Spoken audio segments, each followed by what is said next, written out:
Welcome to another episode of Red Life Planet. Today, I'm going to be speaking with somebody who I've known online for a number of years. I've even met him in person once. Um, and he is somebody that I respect very much. He is a journalist, a writer, a I would say, um, in his own way, a revolutionary. He is also a filmmaker. It's his name is Ben Norton. I'm sure many of you know who I'm talking about, and he's going to join us from Latin America, and we're going to have a discussion about his experience working in Western media, but also living outside the imperial core, based as he is in Latin America. So please welcome Ben Norton. Hey, Hi, thanks for Ben. having me. It's Yeah, great thank you being for here. joining me, and I know you're what 2 hours behind. There's a 2 hour time Yeah. difference. hmm Okay, that's not too bad. But yeah, thank you for coming. I wanted to talk to you about. I'm sure everybody who's watching me already knows who you are. I mean, let's face it. Um, and been following you for probably 6 or 7 years on Twitter and following your work. And I know you've done some great work beforehand. In fact, your article on I remember one of the first things that maybe one of the first reasons that I might have followed you was because of the piece that you wrote a while ago on George Orwell. Yeah. Um, so I the you know the whole because when you're sort of a liberal or a leftist progressive, the whole idea of Orwellian is very like the spooky boogeyman, right? Like, oh, things are going bad, it must be like Orwellian. So I remember that you were like one of the first people who like wrote very carefully on your blog, on your own website about that. And it's actually one of the things that if people look up George Orwell, like spy or snitch or something, I think your blog shows up. So Yeah. I I mean, love that. it's the fact that George Orwell collaborated with the British government and spied on leftists on behalf of this anti-communist Cold War office is itself Orwellian. So even the use of the word Orwellian is Orwellian. Like the fact that his name is associated with that word is Orwellian. That guy was a complete snitch. He was a spook. He was a spy. And he was a complete reactionary. He was a former colonial officer who never dropped his extremely racist, chauvinistic worldview of the global south, and he just became this cantankerous anti-communist who Trotskyites love to quote. And the Yeah. CIA supported his work. I mean, this is not a matter of debate. Sorry, I'm recovering from a cough here. This is not a matter of debate. We have the evidence showing that the CIA supported George Orwell through the Congress of Cultural Freedom, and the CIA paid for turning Animal Farm into an animated film for children. Yeah. So it is interesting the kind of stuff that gets pushed on you when you go to school in the United States, because everybody has read Animal Farm or 1984 or both. And yeah, like I remember doing book reports on it. It was really pushed down our throats. We were supposed to like, I remember in high school, like we had to like enact like plays based on it and stuff. Like they wanted us to really absorb Animal Farm, which of course later I found out was this anti-Soviet, anti-communist propaganda. And yeah, and it's like, if the system is pushing somebody like that onto you, is he really such a rebel? Which, people think of him as like, oh, he really called out the system. The system is what told you about him. So Well, yeah, and like another fact about really quickly that's not that I mean, some people who know that Orwell was a snitch who collaborated with the British government, they rightfully emphasize that. But I think another detail that we need to stress is that when he wrote Animal Farm, it was right at the peak of World War II. So while the Soviet Union sacrificed 27 million people defeating Nazism, crushing fascism, what was George Orwell doing? He wasn't writing books about how evil Hitler was and Nazism and fascism were. He was spending years during World War II while the Nazis were shoving Jews and Romani people into ovens. He was writing a book about how evil the Soviet Union was. And even Isaac Asimov, who was not a communist. He was a progressive liberal science fiction writer. Even Isaac Asimov, in his review of Orwell and Animal Farm, said that it was obvious that Orwell hated communism more than he hated Nazism. And that's Hmm. obviously a pattern that we've seen again and again and again throughout history of these Trots and social democrats, these anti-communists who claim to be leftists, who hate communism more than they actually hate fascism, and are in some cases willing to ally with literal Nazis and fascists, as we see in Ukraine right now. And, obviously Russia is no longer socialist, but it shows that it's so corrosive. Anti-communism is so corrosive to people's politics that they become reactionaries. Yeah. Yeah. It is a pattern, and we are seeing just the same old narrative. I actually do want to come back to the Congress for Cultural Freedom maybe later on in this discussion as well. But speaking of Ukraine, which is still an ongoing conflict, obviously we are now in the second half of April, I would say, and there's still no real peace settlement that's in the works, really. I mean, I keep reading reports. Okay, today, Ukraine is ready to sit at the table and figure it out and draw a peace deal. And then later that afternoon, it's like, nope, not going to do it. We want to join, Ukraine wants to join NATO again. And it's like, I don't understand. Like, is this like when Zelensky is hungover that he has a certain idea, and then once the you know, what is that? The hair of the dog, and then after that, he has a different. I don't understand, like, because he does not seem to have full control of his capacities. But anyway, I mean, it's Well, what I Zelensky really. neither controls It's his wild. capacities nor does he control the government. I mean, Zelensky Yeah. is a figurehead. He's a literal actor. He's there to give a fig leaf of supposed, respectability to this regime that is a puppet regime of the US and NATO. Yeah, absolutely. I mean, he's not.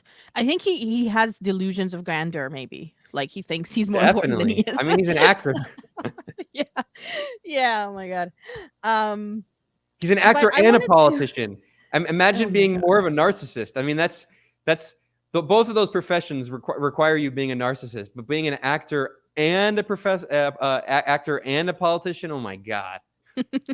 Right, imagine that. Like, I mean, I think you could argue that all politicians are actors to some extent, but Definitely. but also I saw this thing today on Twitter where it said like some bourgeois media news site was saying that, oh, Zelensky is actually not a billionaire; he's just a millionaire. But he's Like that's funded so by funny. a So major billionaire oligarch, Kolomoitsky, who yeah, is yeah, never mentioned in media reports. This billionaire oligarch Kolomoitsky, who funded the TV show and the TV channel that made Zelensky famous, which is called The Servant of the People. He also funded Zelensky's political campaign. So really quickly, for people who don't know, Zelensky had this TV show called Servant of the People, in which he played a Ukrainian president on the TV show. And it was very popular in Ukraine. It's now on Netflix. And after that, after the show ended, he created a political party with the same name as the TV show called The Servant of the People.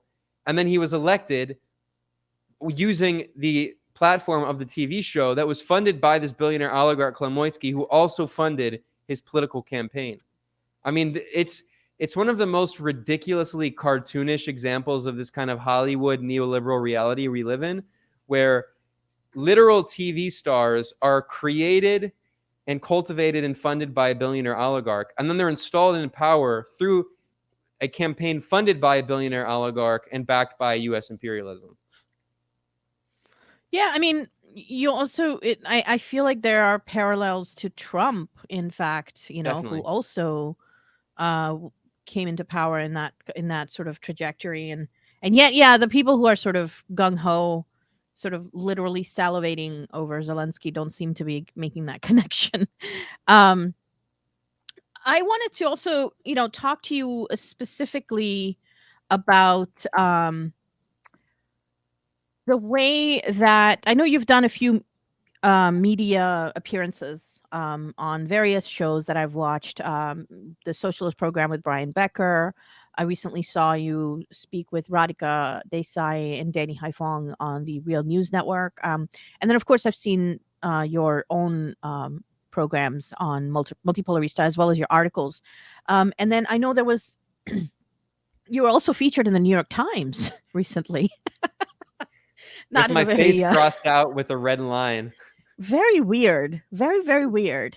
How what is that like? It's just like somebody was just like sitting there and just like can't think of anything else to do, like just red line. I mean, did they ever explain what that was about?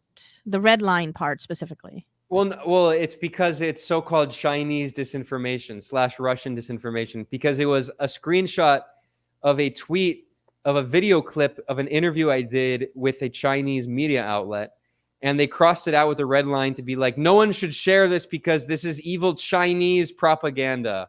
So that's why they wrote the red line. And then the article is an attack on Chinese media outlets claiming that Chinese media supposedly amplify Russian disinformation in scare quotes. As an example, sorry, got this cough. And as an example of the so-called disinformation, they cite the fact that I stated in an interview with Chinese media and also in an interview with Lee Camp on RT before his show was taken off air after all this censorship of Russian media. But I said correctly, it's a fact, that the US government backed a coup in Ukraine in 2014 and then handpicked who the leaders of Ukraine would be after that violent fascist-led 2014 coup.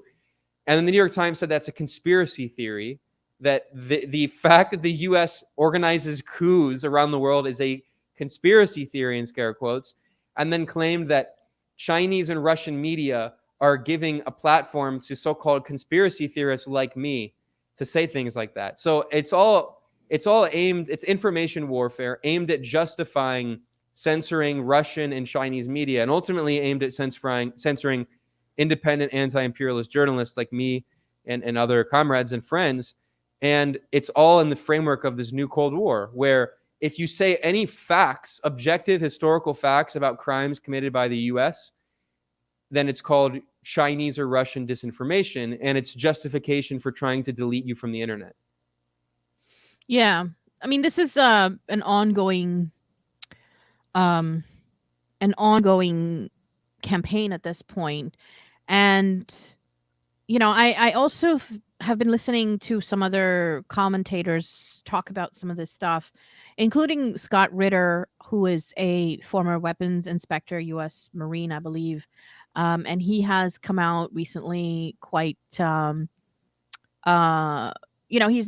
I wouldn't call him a leftist or anything like that, but he has sort of this sort of sense of some kind of patriotic duty to like oppose what he considers illegal wars and things like that. So anyway, but whatever his motivations, but he has come out quite verbally about against the way that the United States is backing and NATO are backing Ukraine and all of that. So I've listened to a few of his appearances as well, and he says actually that the way that, for example, Twitter and YouTube and are I guess you can argue even something like New York Times, but especially these social media platforms, the way that they're censoring and like literally just suspending people like him, including Scott Ritter. He has been suspended from Twitter, just for I think questioning the media narrative on the Bucha massacre. But he's saying that basically they are working with the Congress, and therefore they are actually part of like the U.S. state apparatus, and therefore they are subject to the First Amendment in the United States, right? So that because the argument you get from these liberals mostly is that, oh, First Amendment doesn't apply, and of course I'm in Canada, so it doesn't apply to me in any way. But for people who are in the U.S., and they also like to project that everybody in the world follows their constitution. But even if you argue for just the people in the US, the First Amendment applies only to the government or state actors, that they can't create a law that limits, speech and blah, blah, blah, right? Like, but then a lot of people say, oh, well, Twitter's a private company, Facebook's a private company, they can do whatever they want. But of course, they're working with the Congress, they're getting their directives from the United States government. They're acting in collusion and with the United States government. So then, what Scott Ritter says is that they really do qualify as state agents at this point. So, what do you think about that? Have you heard that kind of argument? Well, I agree 100%. And I've been arguing something very similar for a long time. All of these big tech Silicon Valley corporations are US government contractors. So in addition to the fact that they collaborate with the US government to censor things that are called so-called foreign disinformation, they also directly work with the US government. They don't only collaborate, they take money from the US government to work on behalf of it. They are part and parcel of the structures of the US government. And there's a great journalist, Yasha Levine, who has a book about this called Surveillance Valley. And it's the hidden history of Silicon Valley. It talks about how the very origins of all of these technologies go back to DARPA, that's the Pentagon's research arm. And they have been US government contractors, and specifically US military contractors, from the very beginning. Google is a contractor for the CIA. Google was involved in helping the US military create maps during the Iraq War. So Google directly profiteered from the Iraq War, from 1 million Iraqi deaths. Google profited from that. Google Mhm. has been also for years working with numerous US police departments as they brutalize black and brown people, as they spy on protesters and surveil activists. Google is helping them. All of these big tech corporations, Twitter is also a US government contractor. Twitter also takes money from Voice of America and other US government propaganda outlets to spread propaganda, to promote propaganda against Iran, against Venezuela, against Cuba. They are part and parcel of the structures of the US government. They're not, I mean, the idea that they're private companies is absurd because in the structures of the US government, how many institutions are privatized? That's how neoliberalism works, right? The US government privatizes huge parts of its apparatus to these for-profit companies so capitalists can take the private profits while acting on behalf of the US state. And that's exactly how Silicon Valley acts. And furthermore, I think we should be talking about the fact that these social media platforms are not just something that people do for fun, right? Obviously, a lot of these hellish websites are not even that fun. But it's at this point, it is a necessary part of our basic human lives, our social interactions, even our work. I mean, in much of the global South, it's not that popular in the US, but WhatsApp, which is owned by Facebook slash Meta, WhatsApp is used around the world by every major business. I'm in Nicaragua. Every business uses WhatsApp to communicate with their clients, right? I mean, being banned from these platforms, Facebook, and I mean, it's not just a matter of using them for your own personal gratification. It's a matter of that they're integrated fully into the global economy.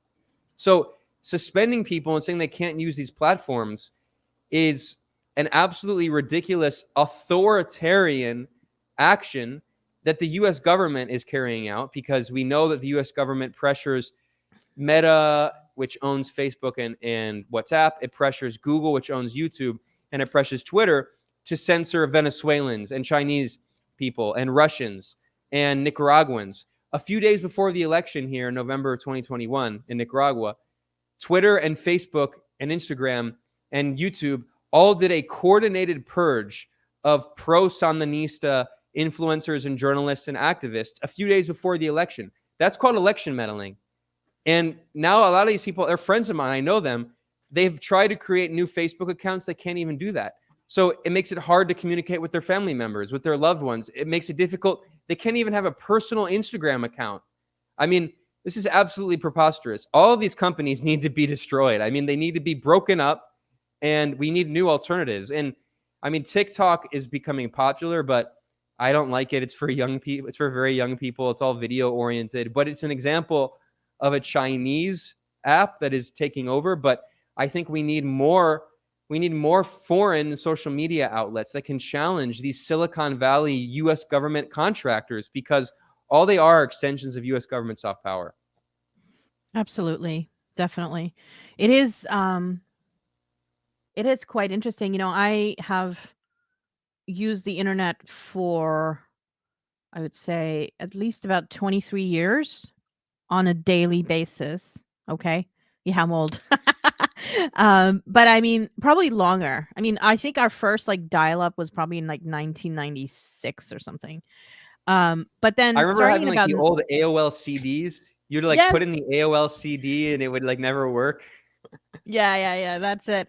Um, Yeah, so I used to use all that, and then it was just kind of like for whatever, fun and games. But then starting in about 1998, 99, I started to work in IT and I started to learn coding and then since then I have been on there has not been a single day that I have not been on the internet. I use it all the time for work and for everything, for staying in touch with people. And of course, social media took over only about maybe 15 or so years ago. It's not that, I mean, I know for a lot of people that's practically their whole life, but it's not like it's been around forever. And I do remember in the early days when, Twitter and Facebook used to be, they used to tout themselves and they used to be known as, free for alls, Wild West, like anything goes. And like, it was almost just like this democratization of speech, and this idea that, like, oh, we no longer have to wait for the big media to MSM to like publish something. We can just have our own platform. They were, the free speech thing was a very big part of their initial sort of marketing, promotion, and stuff like that. Um, and then eventually, as they grew, they became more and more entrenched, with, I'm sure, as they became public companies eventually, and then they had to appease their shareholders. And then eventually, the government, US government, would, come down and regulate them, not for any good reason, but just because they want to continue to promote an imperialist narrative on these sites, and suppress any anti-imperialist voices, really. Um so I've seen this whole landscape shift to the point where it used to be, this sort of a quite a bit of a more of a libertarian friendly space, where there was just this, like, if you could afford to maybe, do some things like set up your own website, set up your own server or whatever, and then you would use the social media as sort of promoting your work, or just sort of gaining publicity for your work that you were doing on your own site. But now everything is clamped down a lot more. And so we're seeing this, like, I think that initial stuff was actually probably also an illusion, especially considering the whole, the origin of the internet as being in the Department of Defense and all that. But also all of these things are headed in this direction, I think, ultimately, because ultimately it's the material conditions that influence that impact what people are going to do and how they're going to. So once these companies became big enough, and once the profit was no longer in just allowing anybody to say anything, and it became a lot more important for them to toe the line, and with the US government, and with other governments too. They have done that, right, with some other governments when they have wanted to. For example, Facebook refused to comply with China, when there was a issue of some of the separatists from Xinjiang who were coordinating their attacks via Facebook. Actual physical attacks on people, and bombings and stabbings and stuff like that. So they were doing that on Facebook, and the Chinese government tried to ask Facebook to clamp down on that, because Facebook was already doing that for like Egypt and other countries. But Israel, especially. Israel, yeah, A definitely. Palestinian says if you say the word maqawama, which means resistance in Arabic, your account will be suspended. That's a Wow. banned word, maqawama, resistance. Yeah. Yeah, Palestine is always like, the first sign of where somebody's politics are. Um so yeah, so that what I'm saying is that, like, they refuse to comply with China, but they have complied with every, so many other repressive states. So I guess, in this kind of climate, I think maybe, people are realizing, I mean, I don't know, maybe it's just becoming more real, let's say, not necessarily that we didn't know, but we hadn't seen it kind of actually play out to this extent, where people have just been outright suspended, sometimes, often with no explanation given. My own old account was suspended like over 3 years ago. It had only like 17,000 followers, which is nothing these days, but it was still more than I'd ever had before. And I know I got I know that it was and not only was my account suspended where I was sort of getting into arguments with certain, imperialist types. That was obviously suspended for that reason. And I was also sharing resources and books and things like that. And I think that all of that was probably just not very, it was probably not something that Twitter wanted to continue. But they also suspended all of my other accounts, like that I had logged in with the same device. So like accounts that had nothing to do with it, including some work accounts that had nothing to do with anything that I had done, but just because they were associated probably with my IP. So anyway, I mean, this is like you said, there's this clamp down that like people that affects people's lives. It's no longer just about speech. It's like punishing people and making sure they don't have access to their family or to their work. And I mean, and this is like real cancel culture if you want to talk about that, but like very few people actually talk about that. In this environment, what is it? I know that you have created your own, platform, Multipolarista, um, and you launched it, I believe, earlier this year, um, in 2022. And I mean, you have a long history of working on in other outlets and some excellent work that you've done. But then you also started your own, and I think that I have nothing but admiration for what you do. What is it like for you to kind of start this platform now? What kind of challenges do you face? What kind of opportunities do you see? If you could talk a little bit about that, and also tell me about like specifically not being in the US, starting a platform like that. Would you have been able to do the things that you do the same way that if you were still living in the US? And how does that affect your experience of starting a new anti-imperialist, anti-war platform? Well, a few questions That's there. a lot, I I'll know. try to go one at a time. But first of all, I'll say no. I mean, thanks, comrade. It means a lot to hear the compliments from you, and also I want to congratulate you on Red Life Planet and everything that you're doing. It's very exciting and very cool to see.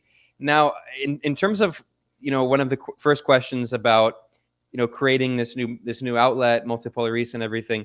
I mean, one of the reasons I did it is I think we're in a very historical moment. We're in a watershed moment historically, and I think it's really important politically to understand the major tectonic shifts that we're seeing in geopolitics and economics and international relations.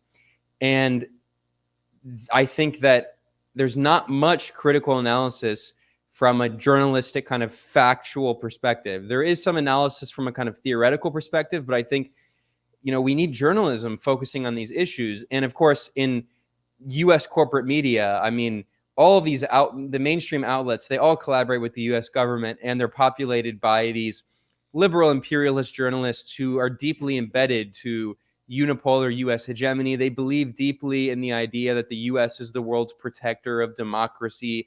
They believe deeply in this narrative that what we're seeing now around the world, this new Cold War, is a conflict between so-called democracy and authoritarianism. I mean, this infantile liberal view, but that has a lot of purchase, especially in the media.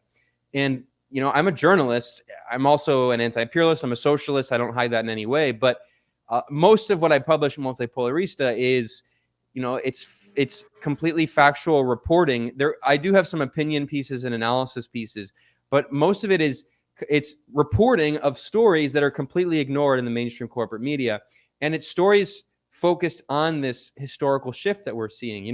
Vladimir Lenin's famously said that there are weeks in which nothing happened. Excuse me, there are decades in which nothing happens and weeks in which decades happen. And I think in the past few months and really in the past few years, there have been decades happening. We've seen massive escalations of this new Cold War that the U.S. is waging on both China and Russia. We've seen the creation of things like the Quad, which is this alliance aimed at trying to contain China, ultimately militarily. The U.S. potentially giving nuclear technology to Australia. We've seen Iran becoming a full member of the Shanghai Cooperation Organization. We've seen this complete economic embargo, basically, and economic warfare on Russia, which is pushing Russia out of the SWIFT system and encouraging Russia and China to create new economic architecture, challenging the US-dominated financial system, including the IMF and the World Bank and the SWIFT system. We've also seen countries around the world, including allies of US imperialism, moving toward not necessarily dropping the US dollar, but rather diversifying their central bank foreign exchange reserves. We've even seen that the apartheid Israeli regime is now diversifying its foreign exchange reserves holdings in its central bank, and including not only US dollars and euros, but also even Chinese yuan, Australian dollars, and other currencies. We've seen Saudi Arabia, this horrible reactionary regime that has really been a proxy regime of the US, slowly exercising a little more independence and refusing to follow orders from the US. What we're seeing is a massive shift in global politics, and we need to understand that as anti-imperialists, as socialists, as people interested in changing the world, right? And I think in the US, even, and not just in the US, in the global north and in English language media, even and especially in so-called alternative media, in so-called progressive media, and these left-wing outlets, I respect them. They do some good work sometimes, but there's such a blind spot, not only when it comes to imperialism, but when it comes to understanding these historic geopolitical shifts that we're seeing. Because if you look at most of the international coverage of a lot of these so-called socialist and progressive outlets in the US and Canada, their international coverage is fixated on Europe, right? They're like the French election, the Dutch election. Maybe if a social democrat wins the Dutch election, it could really provide new life into the international left. I mean, it's a joke. They ignore the 85% of the global population outside of the global north. And I'm not only talking about US and Western European imperialist aggression and Canadian aggression. I mean, obviously, we should focus a lot on that as people who live in or are from the imperial core. But I'm talking about something even different, right? Like it's important to cover the U.S. role in the coup in Bolivia, and the coup attempt here in Nicaragua in 2018, and the endless coup attempts in Venezuela, and the brutal, suffocating sanctions on these countries, and the proxy war in Ethiopia, and the sanctions on Eritrea, and the sanctions on Zimbabwe. All of these things are important. But also we should be, as socialists, we should be learning about the political movements happening also indigenously, separately, around the world. I mean, what is happening right now in China? It's incredible what's going on in China. What is happening right now in Nicaragua and Venezuela, aside from the U.S. aggression? I mean, the thing is, we shouldn't just have a responsive, media coverage to what all the aggression of the U.S. We should also be like, look, this is why I've moved to Latin America, and I've been here for almost 4 years now. Like, Venezuela, I think, is on the vanguard. It's in the vanguard of the international socialist movement. And what Venezuela is doing around the world, building these alliances with China and Iran and Russia and Ethiopia. I mean, these are world historic developments. And I think that there's obviously this very deep-seated racism among some parts of the global north that sees any kind of socialist in the global south as being so-called tankies, which is their way of saying like an anti-imperialist socialist who tend to be disproportionately black and brown. But I think it's deeper than that. There's also this idea that even goes back to the kind of 19th century European socialists, that the core, the center of world socialism is always going to be the so-called West, which is, I think, objectively, it's been proven false, historically speaking. Almost every single socialist revolution has been in the global South, excluding the Bolshevik Revolution. After that, the Chinese Revolution, the Korean Revolution, the Vietnamese Revolution, the Cuban Revolution, the Nicaraguan Revolution, the Venezuelan Revolution, all across Africa, Angola, Burkina Faso, the vast majority of socialist revolutions. But there's still this idea that if only Mélenchon can break through, if only Jeremy Corbyn can break through, Syriza in Greece, we're so close. I'm done with that. Like, that stuff, like, there's much more interesting. There are many interesting things happening in the global south and around the world. And that's why, it's multipolarista, and people say, well, multipolarity isn't the same thing as socialism and all that. And we can talk about that, but like, people around the global south are, what they're saying is, we want a multipolar world. Yeah, it doesn't mean necessarily the end of imperialism. We want the end of imperialism, but right now we have this boot on our neck of US imperialism, this unipolar hegemonic system that is letting out its final death growls, and it has been suffocating us with sanctions and sieges and blockades and coup attempts and assassination attempts and all of this. And they're desperately trying to build a new independent architecture with the non-aligned movement, with the Shanghai Cooperation Organization, with the BRICS system, with the Bolivarian Alliance, with the CELAC, the Community of Latin American Caribbean States. I mean, there's so many things happening, and there's still, I think, among a lot of the global north, there's still this, even for people who are comrades who I respect and admire, there still is this deep-seated Eurocentrism that refuses to see that, look, China and India are the biggest countries on the planet. India has the largest leftist movement on earth. It has communist parties that have tens of millions of members. I mean, the Communist Party of China has nearly 100 million members. But even in India, we're talking about, there are literally tens of millions of communists in India. And how much attention does that get, even among comrades in the global north? How much attention does the political system in Indonesia or Pakistan get? I mean, these are two of the biggest countries on earth, and there's no discussion of what goes on. In fact, there's this racist, colonialist dismissal of Imran Khan as a backward Taliban sympathizing barbarian. I mean, yeah, we can criticize and understand Imran Khan's politics, but and I'd be interested in hearing what you think about this, but we're talking about massive world historic shifts where right now, I mean, there was just a rally in Lahore with over 100,000 people flooding, protesting, chanting death to America. Why is no one else interested in this? I mean, I'm just ranting, but I mean, I'm curious in what you think. Yeah. So, wow. Yeah, no, that's, this is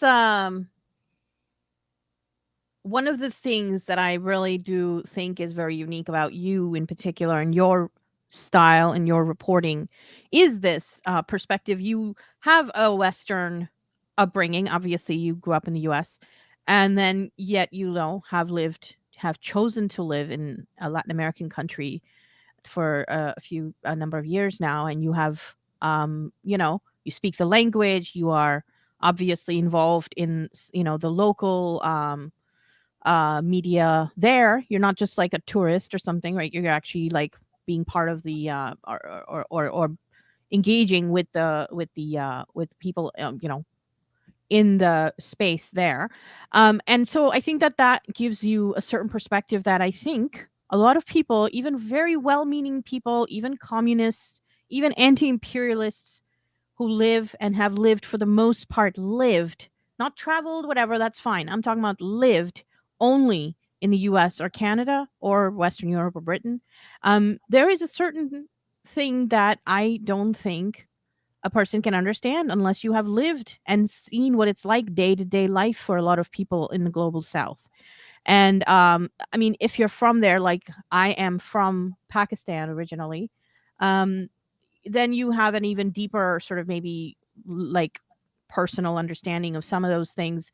But even if you're not, even if you're just somebody who has lived there for a while, but as long as you have actually lived there and not just been a tourist, living in resorts or something, but obviously there are people who do that kind of stuff, but there's a certain factor that I think is missing, and I don't want to name anyone, and I really think that there are people who do have well-meaning positions, and I can understand why some of them might be wary of sort of, what they think as like, okay, well, multipolarism is just about, now we're going to be in a situation like pre-World War I, where all these different bourgeois states are going to be fighting each other or something. Like, that's their And I get that. Sorry I to get cut you that. off really But quickly, but I mean, a very quick and simple response to that is it's not at all like World War One. There is a massive socialist superpower called China. And China, and along with Cuba and Venezuela, Nicaragua and Bolivia and Brazil, have all been calling for a multipolar world. But the existence of a socialist bloc in that multipolar world is what that alone is completely different from this World War One scenario. yeah, I feel like there's this um yeah. I mean, I don't want to assume that I mean, I can't speak for everybody, but I do think that there is this sense, Eurocentrism maybe, yeah. I have noticed it in terms of the sense that China is not seen as somehow um like Soviet Union was seen as a lot more socialist, and China is seen as just sort of like, well, they're socialists, but they have a market economy, and we don't really want to. Okay, yeah, there's there's this sense that this, even people who won't outright dismiss China tend to have a bit of a weird thing about China where they don't really take China seriously as a possible contender in the global sort of political spheres of influence, where they're okay, let me just put it this way. People who are working class people, who are from the global south, who are not, because there are people in the global south, including Pakistan, who are very much aligned with the United States, with the imperialists, with the bourgeoisie, with the Western, like elites. So I don't want to say everybody in the global south is the same. They're definitely not. And we can get into the situation in Pakistan a little bit. But if you're a working class person from the global south, for the most part, you understand that uh, China is not Soviet Union, obviously, but China is also doing in its own way. It's not outright openly exporting revolution or whatever the Soviet Union tried to do, but it's not doing what Soviet Union tried to do, because Soviet Union could not do it. It ended up, that was one of the reasons why it became less and less capable of holding its own people together. That was, I mean, and I'm not going to get into all of the dissecting the reasons why the Soviet Union collapsed, but and there were many reasons, external and internal. But one of the things was that this constant focus on trying to export revolution and arms and funding really did undermine its own population and its own sort of faith, the people's faith in their own government, because it just seemed like the government was more interested in, projecting this socialist ideology outside versus implementing it inside, especially in the later decades. Um, and China learned from that. China has entire think tanks and universities dedicated to studying the Soviet Union and the collapse of the Soviet Union and the mistakes of the Soviet Union. So anything that we in the West can think of, they've already thought of it and 100 steps ahead. Okay. So, um, they know what they're doing, and the whole Belt and Road thing. It is not a socialist export of a socialist revolution or anything like that. But what it is the underlying development that has to happen before people can even consider having any kind of socialist consciousness or anything, or even an uprising of any kind. Without that, there's nothing. Without going through that, the production of the development productive forces and the infrastructure that is required. Without people, if people don't have electricity, they are not going to rise up against the bourgeoisie. Okay, if people don't have running water, they're not going to rise up against the bourgeoisie. They're not going to do it. They're not going to be able to do it. So and I say this as somebody who is from the working class in the global south. So I mean, that is my origin. As far as so I think that does give you a perspective, you particularly, which I always find resonates with me more than some of the people that we might be referring to, who might mean very well and have great analyses, but there's just this blind spot where they tend to kind of not really understand the real reality of what it's like to be a working class person in the global south, and why it is important that we do things this way, and why the multipolarity, or whatever you want to call it, pluripolarity, I think, as Evo Morales has called it too, the idea that, yeah, we do need those competing spheres of influence, and that one of them is the uh, biggest socialist country in the world that the world has ever seen. The second largest economy. That is not a small feat in 40 years for China to be where it is now. Lifted all the people in China out of absolute poverty, and then continuing to have, they when they say we're going to reach a moderately prosperous socialist society by 2049, they mean it. Like, they've done other things, and they've usually met or exceeded their timelines. Um but as far as Pakistan, okay, so I don't want to get in make this all about Pakistan, because it seems like every space I've held in the last like 2 weeks has all just become about Pakistan, which totally Well, I mean, understand there was just a people. coup, so Yeah, there it was makes this cool, sense. yeah, this little thing. So April 11th, I believe it was April 11th, was the some would say no confidence vote. Some would say parliamentary coup. I think that there are differences in. I've listened to some of the interviews that some of the people have given, including Taimur Rahman, who I have a lot of respect for, who is a Marxist in Yeah, Pakistan, and I've spoken with definitely. him before. And I understand his perspective, and I don't think what he's saying and what I'm saying is that contradictory, even though there are some people on Twitter who seem to believe that. But what I emphasize is that he's living in Pakistan and I'm living outside of Pakistan, and therefore we are going to have a slightly different analysis based on that. So I think that what I see is that Imran Khan is not a revolutionary. He is not Hugo Chavez. He is not Fidel. Definitely not. But given his particular circumstances, what happened is that he, having being one of the most, probably one of the top like 3 or 5 most popular Pakistanis to have ever lived in the 70-year or whatever history of Pakistan. It's probably him and like Nusrat Fateh Ali Khan, or that's probably it. He very very popular person uh, among Pakistanis especially, but even known outside. Lived um, grew to fame through this his career as a cricketer, captain of the cricket team, took Pakistan from being like the sort of runt of the world to being like World Cup champions, and so very huge point of pride for Pakistanis. They also just love cricket. Cricket is a huge deal because of the history of British colonialism and all that. So, but anyway, so now after he went through his cricket career, he married a British woman, had a couple of kids, lived in Britain for a while, and then he decided that they got a divorce and all that, and then he decided that he wants to come back to Pakistan. He kind of found religion again, and decided to go into politics. And I mean, of course I'm oversimplifying it, but he is from the north of Pakistan, what is now called Khyber Pakhtunkhwa, used to be called the Northwest Frontier Province. He is of Pashtun ethnicity, which is an ethnic group that's divided between Pakistan and Afghanistan. So, they have shared culture, shared history, and all that. The Pashtun people. So he's from that ethnic community, and that is the region in the north of Pakistan and that borders Afghanistan, where their war on terror was going on real bad. So he actually grew to fame as a politician, partly based on his career as a cricketer, but also based on his opposition to the drone attacks and things like that were going on. And he did these like sit-ins, some of them like huge protests, huge like what was it, like 120-hour sit-ins and stuff like that, where he and his you know followers and his team would literally just stage these massive rallies for that would go on for days and days and days.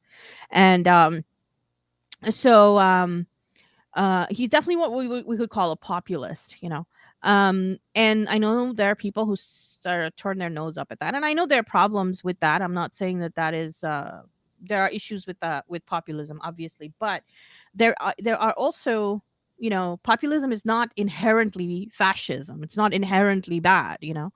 So it's a yeah, it's a moment in time where something or somebody rallies a whole bunch of people, and then it's up to those people who are, genuinely sort of advanced level revolutionaries to take that moment and do something with it.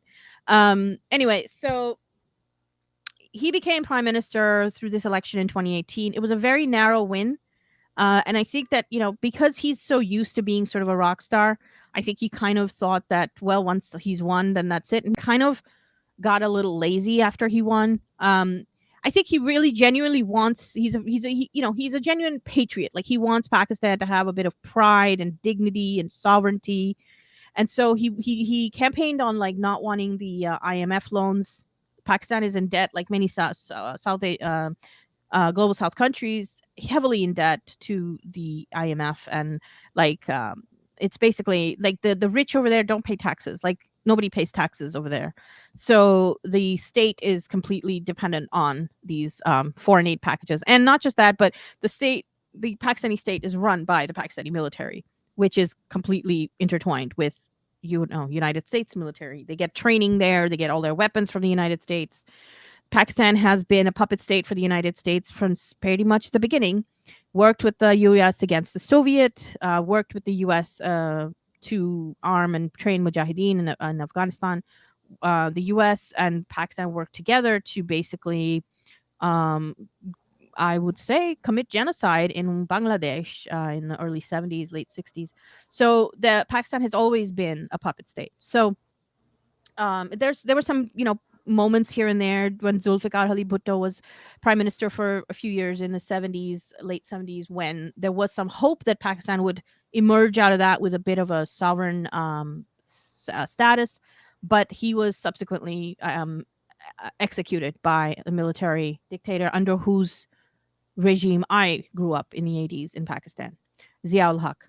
So Zulfikar Ali Bhutto was executed under these trumped up charges, which of course there was no actual, like, it was just like, oh, corruption or whatever, but like everybody over there is corrupt. So anyway, all right, so now Imran Khan comes in and he tries to do this thing where, oh, we're not going to take more IMF loans.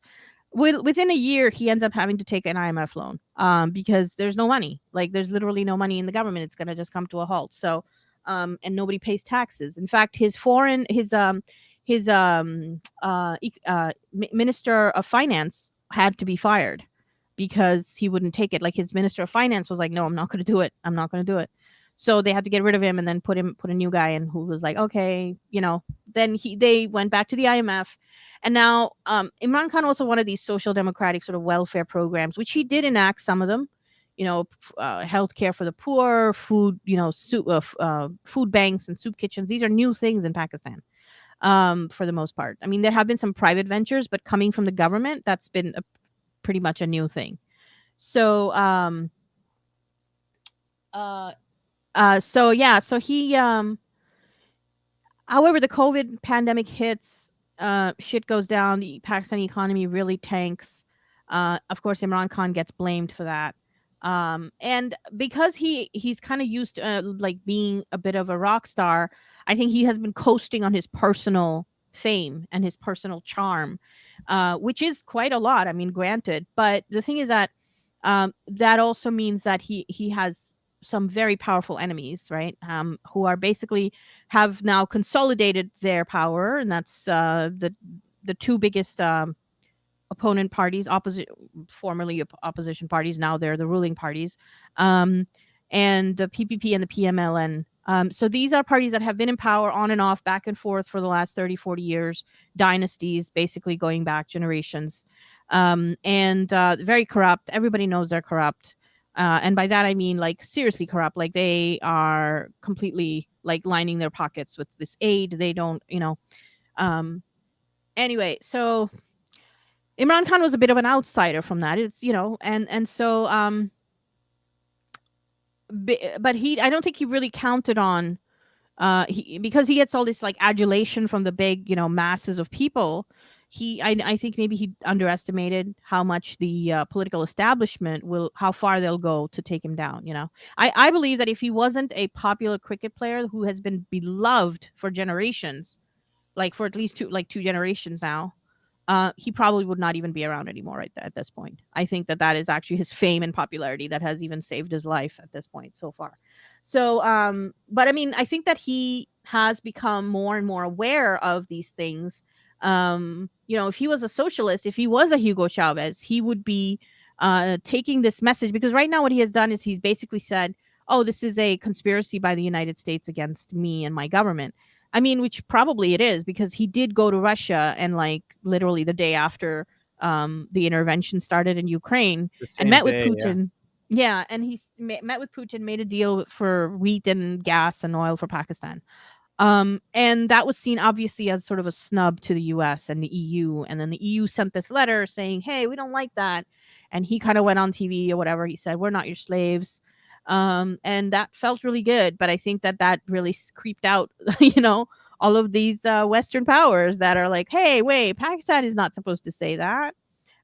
So then I think the powers that be really consolidated around him and coalesced, and the opposition parties very happy to sell out. They don't need to sell, they don't need to sell out, they're already sold out, like they're just generations of like there's nothing to sell out anymore.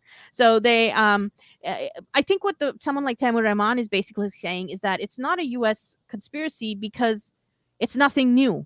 This is just an ongoing like thing, like this is just how Pakistan is. I think that he's right about that. Like he's right. I think what he's saying is that it's not like Imran Khan is particularly special, or that, and he's even saying, he says stuff, I've heard Tamur Rahman say something that, that Imran Khan himself was brought in with the auspices, with the blessing of the same Pakistani military that then later turned against him, which I think is interesting, because the Pakistani military, it's like I've heard people compare Pakistan to Egypt.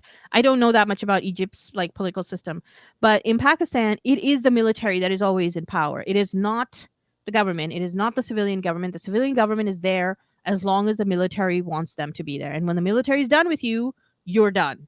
And then the next party comes in, and then there. So the military is the one consistent power, and it actually doles out these sort of figureheads, a little bit of power until they get too powerful, and then they yank the cord back, and then they back the next party, the opposite party. So they just play these guys against each other so that nobody gets too powerful enough to actually challenge the military. And so Imran Khan himself at one point was coming in, I think because Nawaz Sharif, who was there before him, was trying to basically make he had said he had expressed some aspirations to try to normalize some trade with India, because of the economy in Pakistan was really in the shit, which it always is. And So yeah, so Nawaz Sharif had said something like, "Oh, we should maybe consider, trading with our biggest neighbor over here, which has like a trillion people, whatever, a billion people." But that I think the Pakistani military does not like that, because Pakistani military needs an enemy, a constant adversary to continue to justify its existence. It's like Russia for the United States. If you don't have a big enemy, what's the point of your military apparatus? Anyway, so at that point, the military stopped backing Nawaz Sharif and started backing Imran Khan. And then later on, when Imran Khan sort of said some stuff that might have made our American benefactors uncomfortable, the military stopped backing him and started backing his opponents. So, I mean, that's kind of where we're at now. Does that mean what I find interesting is that it's not even just about Imran Khan to me? I mean, he is a figurehead. He is a very, very popular figurehead, like way more popular for Pakistanis than Zelensky is for Ukraine, or that even Donald Trump was for Americans. I mean, I wouldn't even talk about Biden or any of those people. But I mean, seriously, very popular, and across, I would say, across class divides. So if you look at Imran Khan supporters, that you will see people who are literally like um like um like street sweepers, like people who are very working class, very poor. And you will see people who are living in like bungalows in like the richer part of and who have like maybe who are doctors and stuff like that. So there's this actually, he actually does have this interclass sort of followership, and also inter ethnic, so not just Pashtun but a lot of other people, and intersectarian. So there's a lot of Shias and other people. I mean, what I'm saying is that he has this his popular support is quite broad. And I think that is something that we shouldn't ignore. I mean, like you said, in Lahore, this huge rally. I mean, there's been pretty much rallies, huge rallies, every day since April 11th, and now it's the 22nd. And And so we are rallies seeing, against the U.S. government. yeah, yeah, people are holding signs. There was this one sign two kids were holding. It said in Urdu, it said, America couldn't buy Imran Khan, so America bought our trash instead. referring to the at the time opposition parties. Yeah. So, there's huge amount of support for him. And I think that because of not only his popular support from before, but I think he just has a tiny little bit of an anti-imperialist sentiment. Yes. In fact, I even heard him talk about colonialism. Listen, 2 days ago, 3 days ago, Imran Khan was in a Twitter space, okay, that was organized by the PTI, his party, and there were 160,000 people listening to that Twitter space at that time. And he was speaking. I'll see if I can find a link. He spoke there, and one of the things he said, and he was speaking in Urdu. So, I mean, there was 160,000 people, and he was speaking in Urdu, which means most of them are probably, Pakistani. Yeah. Or Indian, maybe, who understand Hindi. So he was saying one of the things he said, I caught like the last 15, 20 minutes of it. He said, like, he talked about colonialism. He talked about how colonialism has made us, Pakistanis and people in the global south, not even believe that we are worthy of sovereignty. Like, he said that. He said words like that. I was like, holy cow. Okay, that's nice to hear from somebody who commands that kind of popularity in Pakistan. In my lifetime, I have always been ashamed of the fact that Pakistan is a puppet state. I've never had any sense of pride, and it's like, wow, this is kind of different. This is kind of neat.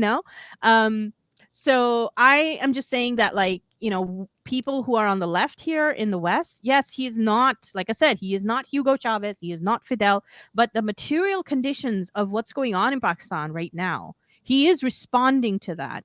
And he is noticing these things. He's not dumb, and he is not a fascist. He is not, he is actually quite intelligent. And I do think that he is well intentioned in that he is not in it just for, like, to make a few $1,000,000, which is what a lot of people are in it for in Pakistan.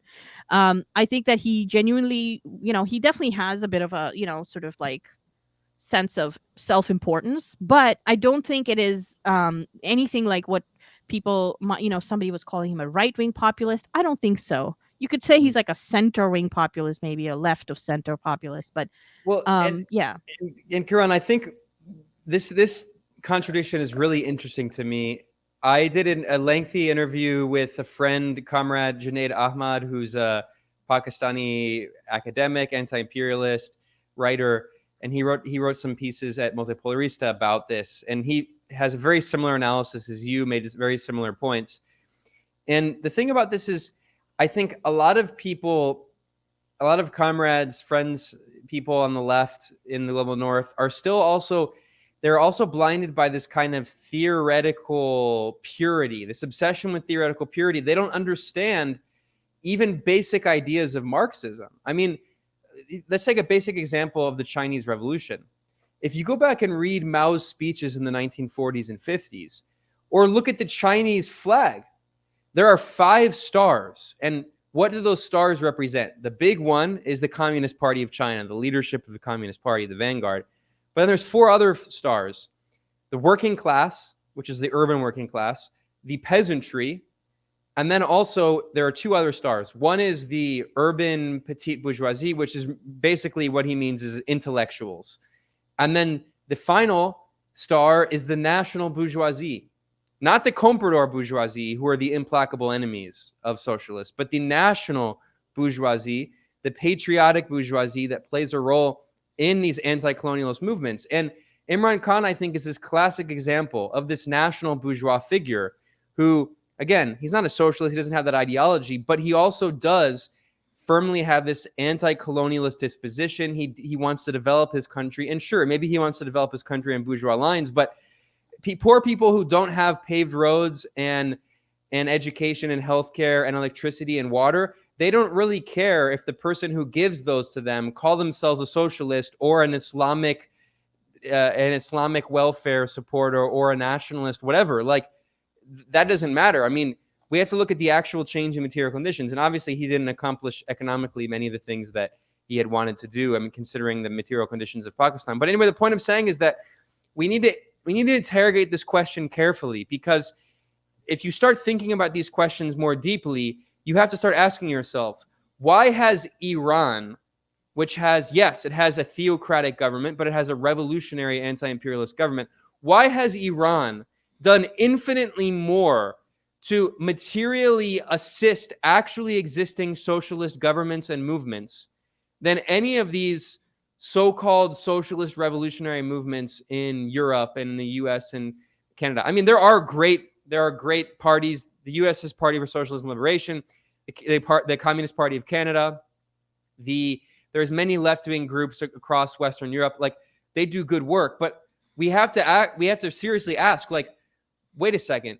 We're told that like Scandinavian social democracy should be studied for all of these, like Norway, which helped destroy the most prosperous country in Libya, which, by the way, you're not allowed to study the Gaddafi model. You're not allowed to read the Green Book. You can't say anything positive about the Libyan socialist model, which gave healthcare and education and housing and infrastructure and women's empowerment. Like, we're not allowed to study anything and say anything good about that. But we have to ignore the Scandinavian social democracy's role in colonial exploitation and imperialist war, and we have to study the good things that they've done.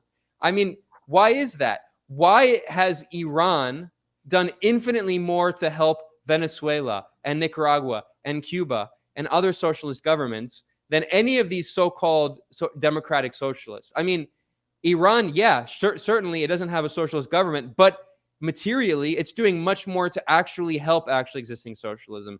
It's very similar in Lebanon. I respect comrades in the Lebanese left, the ones who are anti-imperialists, but some of them recently, they started turning against Hezbollah. I mean, Hezbollah has done infinitely more to help poor and working Lebanese people, especially in the southern part of Lebanon, that has been brutalized by Israeli colonialism and US imperialism. And also, Lebanon wouldn't exist as a state were it not for the Lebanese resistance led by Hezbollah defending the government from state collapse by Israeli colonialism. I mean, these are serious ideological questions that we need to be interrogated. Why these nationalist movements in the global south that have a kind of progressive nationalism are in some ways objectively more pro-socialist than the theoretically obsessed, ideologically pure socialists, right? Yeah. I mean, and I think in the global south, these questions are it's easier to have this debate. I'm not in any way defending this nonsense of patriotic socialism, because that whole idea misses the fundamental contradiction, which is that, as Lenin said, nationalism of the oppressed is progressive. Nationalism of the oppressor is reactionary. And there's no progressive US or Canadian nationalism that identifies with the settler colonial project of Canada and the US, right?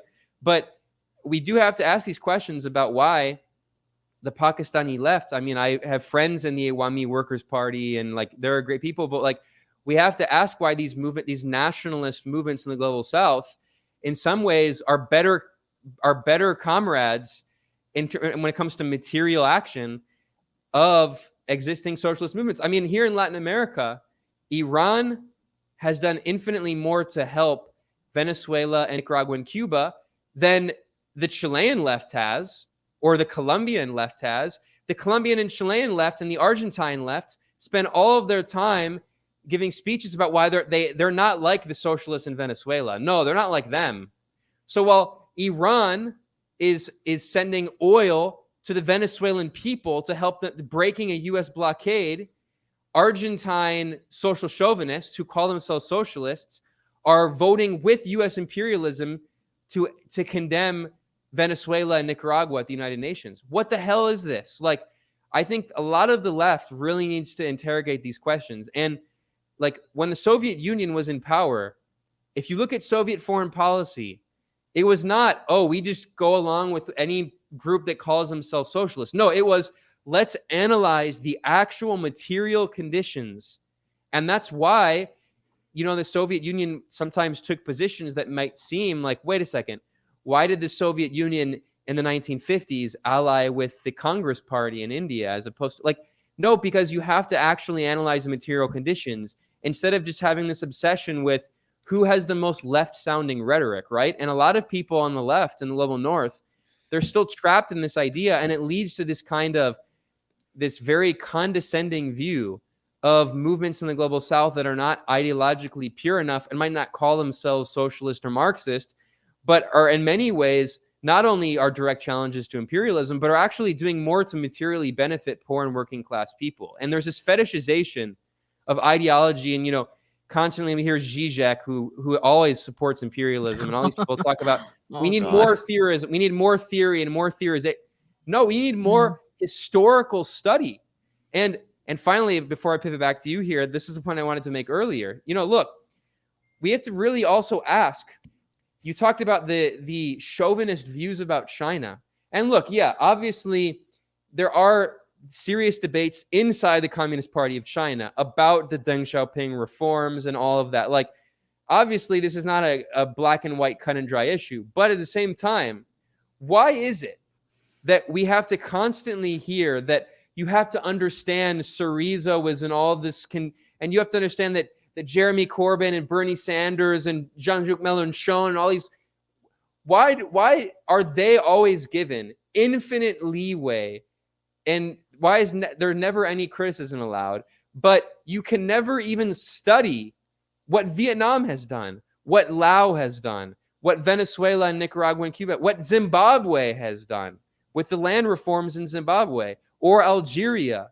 Like, there's this chauvinism, even from comrades that, and these are not like, communists and Marxist-Leninists and anti-imperialists, but these are like, the softer socialist left, and those are a lot of people that I want to win over, right? Like the people who identify as democratic socialists or whatever. Like, why is it that they immediately they're not interested in any way with what Eritrea and the DPRK and Vietnam and China have done?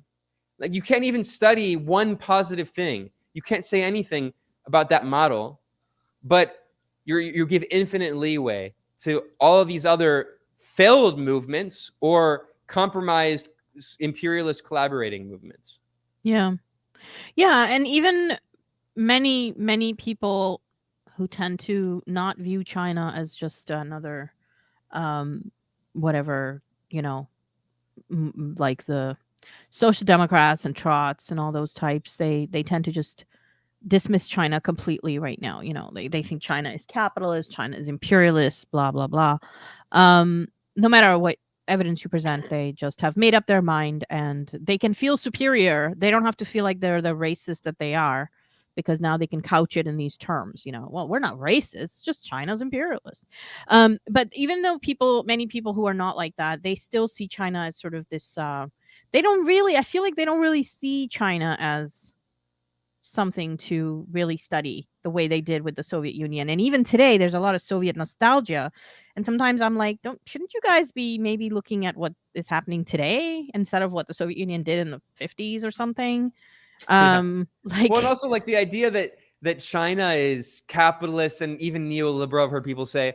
I mean, we have such a brilliantly. It's like we have the best textbook historical example possible, showing two paths of development in very similar material conditions. This is like the best historical example. India and China. India got its independence from British colonialism after decades, 2 centuries of struggle against genocidal British colonialism. And then there was partition in 1947, right? But, so South Asia gets its independence from British colonialism in 1947. The Chinese Revolution succeeds in October 1949, 2 years after. Okay, both countries were in very similar conditions in the 1940s. Mao's analysis that was China was partially colonized, partially feudal, partially capitalist. And then you have the Indian National Congress, which put socialism in the Indian constitution, although that's been whittled away over the decades, and it's become extremely neoliberal. All right, let's look at the two models of what happened in China since 1949 and in India since 1947. And no one, even if you want to say just looking at since what happened in China since the Deng Xiaoping reforms, if it was all just neoliberalism, as David Harvey who says imperialism is no longer a relevant concept. This ridiculous nonsense. Okay, let's accept this ridiculous thesis, which again, regardless of what you think about Deng Xiaoping, I do think he's a complex historical figure, but the idea that he's just a neoliberal Reaganite, then how did China, from the time that Mao died in 1976 and or 1970, and then you have Deng Xiaoping 1978, how did China go from lifting 800 million people out of poverty when India is still dealing with massive poverty and is nowhere near to the level that the Chinese economy is? Like, why are we not allowed to study these? Instead, there's this idea.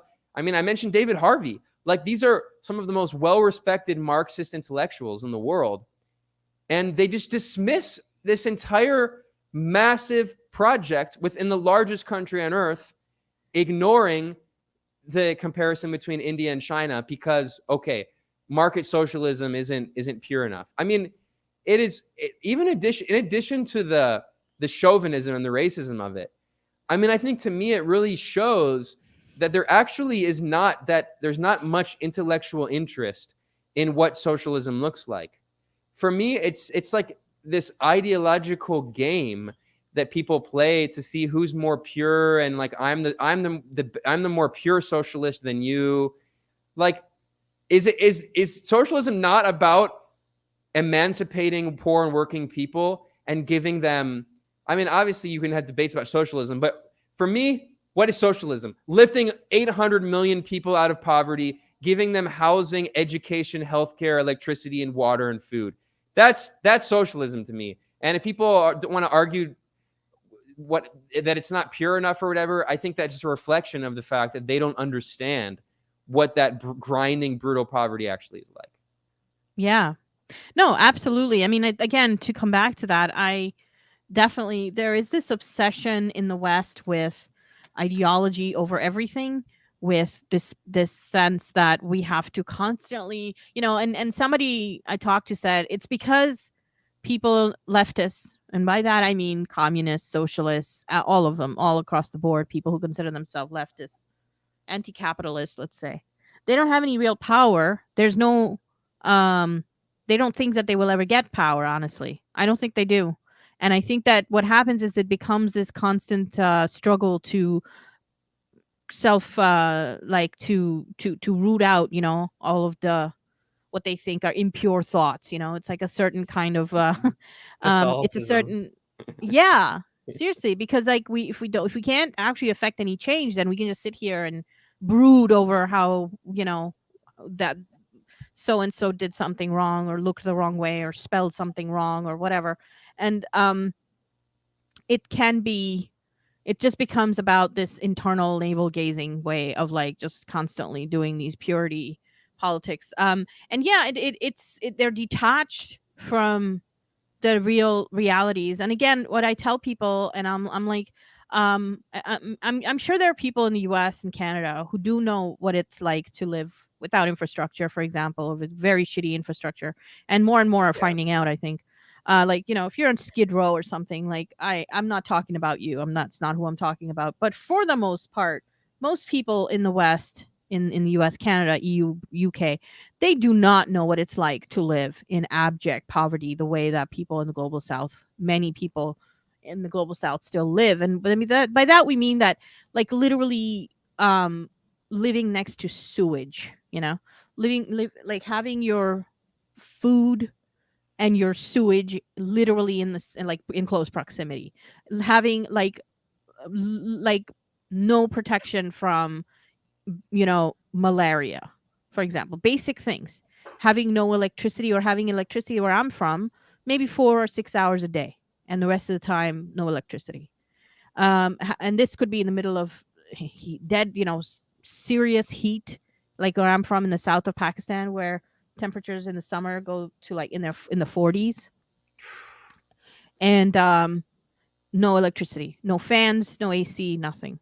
And no water a lot of times. So the water would be shut off, or we wouldn't know when it would be on. It would just randomly shut off sometimes in the middle of middle of you showering. We didn't have hot water. We had to. Most people just took cold showers. And I mean, people don't understand what it's like to not have infrastructure. We take it for granted. We're gonna open the faucet. There's gonna be water coming out. That is a fucking privilege. People think that's just something that happens for everybody. No, it doesn't. That is a whole system that's at work, and there are lots of people in the world who do not have that basic thing. And yes, there are people, like I said, in the global north as well who are suffering from that, but uh, it is the exception here and not the rule. And in many parts of the world, that is how people live. So when places like that get a power plant thanks to China, or for example, the first transit subway line in Pakistan was inaugurated, I think, in 2018 or 2019 in Lahore, called the Orange Line. Um, and I mean, imagine that there was no train subways in the entire country until like 2019, like none, not even a single one. Um, And we're talking about a country with nearly 300 million people. I mean, yeah, like the fifth largest country on earth. yeah. And the buses, oh my god, I have been on Pakistan's like public buses, and you do not want to go there, especially if you're a woman. But just in general, it is not good. And you know what I mean is that like the roads are unpaved. There's like no traffic lights. The traffic lights don't work half the time if there are any.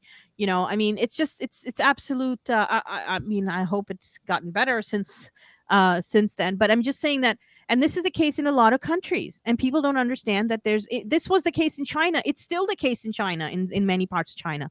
I was in China in 2006 for the first time. I was in Guangzhou, which is in the south of China, and at the time in 2006, I was not happy being there. The place was polluted. There was definitely air pollution, lots of it. I had to walk around with the thing on my head nose because it was actually bothering me. The smog and the car exhaust. Obviously, the cars did not have any exhaust, like the sort of regulations where they have to have certain whatever filtration. It wasn't there. A lot of cars were just pulling out black smoke. And then there was no like real traffic rules. People were just driving wherever. If you wanted to cross, you basically were, you had to pray that you would not get run over. And it was absolute chaos. I go back there in 2018, 12 years later, and I was now in three different cities: Beijing, Nanjing, and Wuhan. And I did stop in Guangzhou for a little while, but in these three cities, I got to see how much China has changed just in those 12 years. It is unbelievable. If I had not been there, if you had just told me that this is what's happening now, I probably would have been like, "No, you're exaggerating." No. If I had not seen it with my own eyes, and all over, like we went all over the cities. It's not like we were just kept in some like foreigner enclave or something. We went all over the city, the three cities, and we went to some of the outskirts, some of the rural villages where they have this like they have these development projects going on, like solar farms. And one village is being converted into like an Airbnb sort of like a little cute little quaint little village where people from the city can go to escape the city.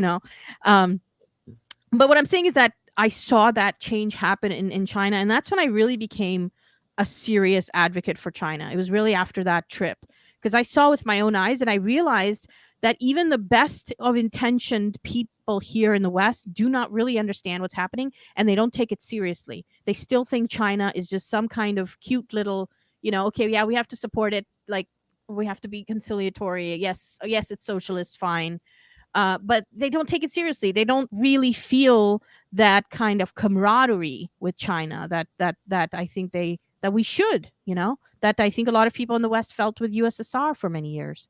So, I mean, I'm really glad that you are out there. And of course, this applies to Vietnam, Laos, and I would say even to the other countries that are not, and of course, Cuba, but also even to Venezuela and Bolivia, these places that are maybe not perfect, they're not run by perfect parties, they are not what, we would have considered socialist maybe in the 20th century or whatever.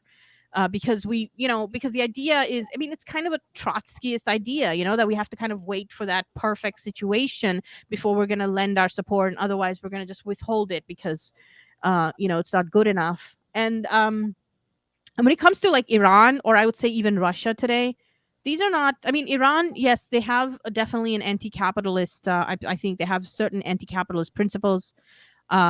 Libya, from what I know, also did. I need to study Libya actually a lot more. It's a good reminder for me.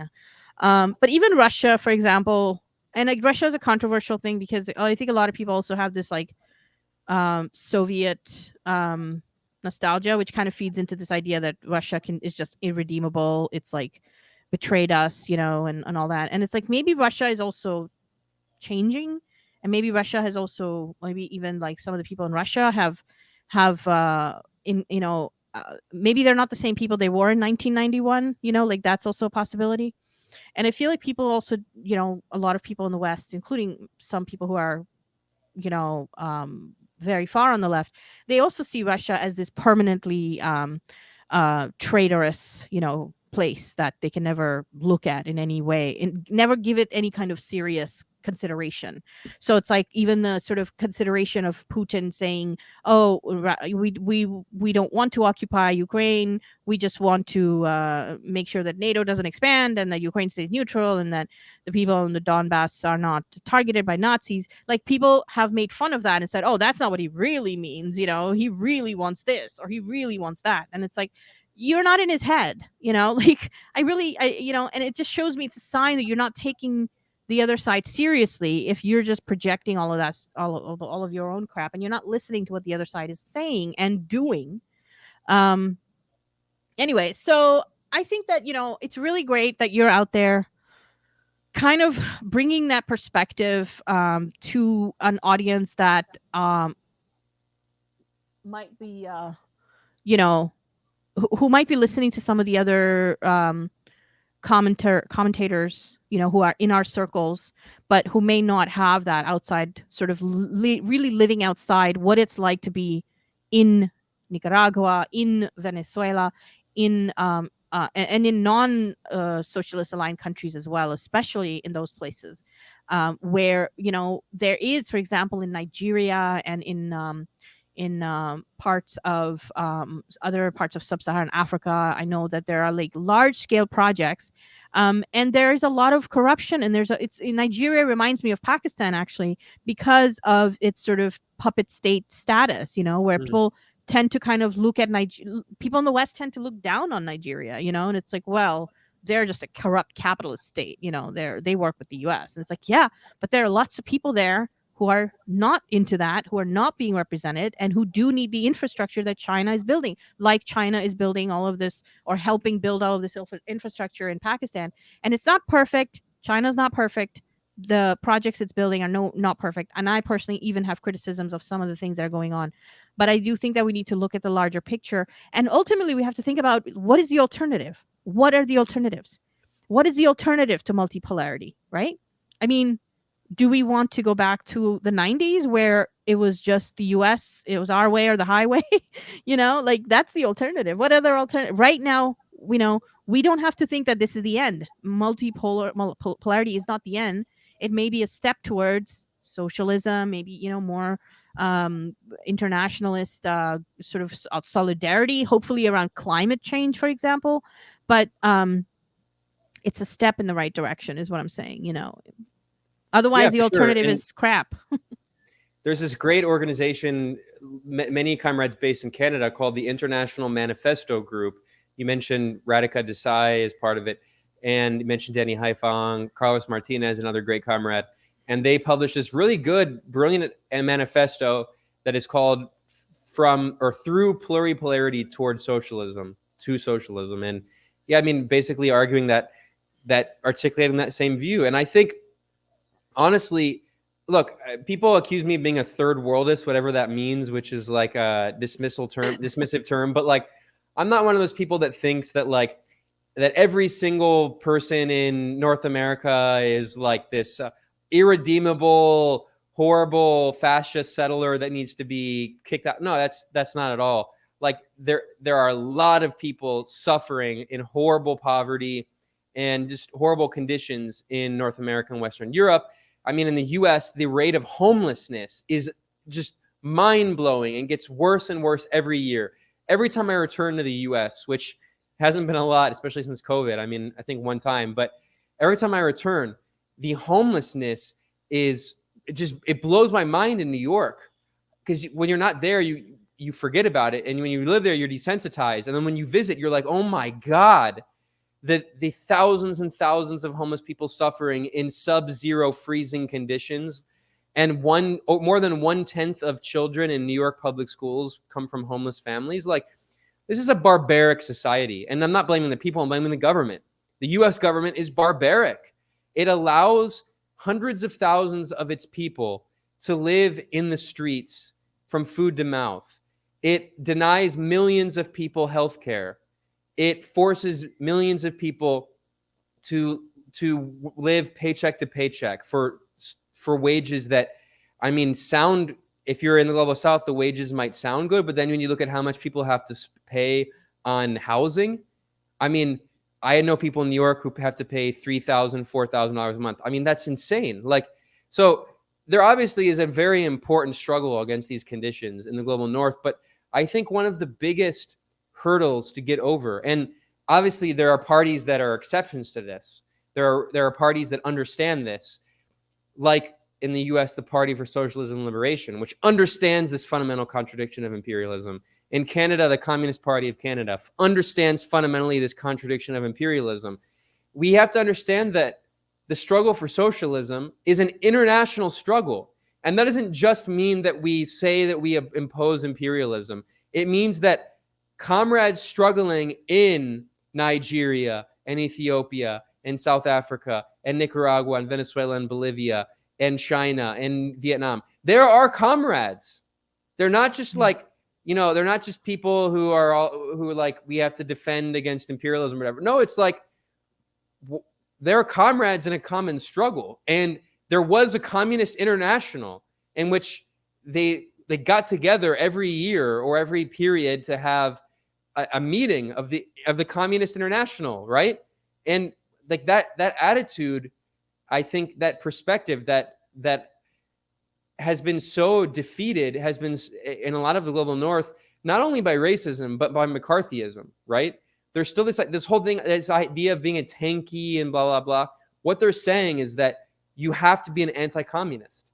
And this gets back to the CIA's war against the communist left, the CIA's attempt to create what it called a compatible left, or what they also call a non-communist left. And that needs to be overcome. Like the whole anti-communist left that was built over the past several decades, this whole idea of democratic socialism, no, that's ridiculous. Like, socialism is democratic. Like, Yeah. I'm tired of that shit. Like I'm much more interested in actually existing socialism and Yeah. mass movements around the world for socialism, and this idea of working within the narrow confines of bourgeois democracy. And if people insist that makes you a tanky, okay, cool, whatever. If I'm a tanky, you're a social chauvinist. And I think that is the fundamental attitude that needs to be, you know, that's the contradiction that needs to be worked through. And when you work through it, for me at least, it took me several years to get through it. But when you get through it, it's actually very liberating, because then you realize, oh, well, whatever. The New York Times is going to attack me, but screw them. I don't care about them. They're class enemies, right?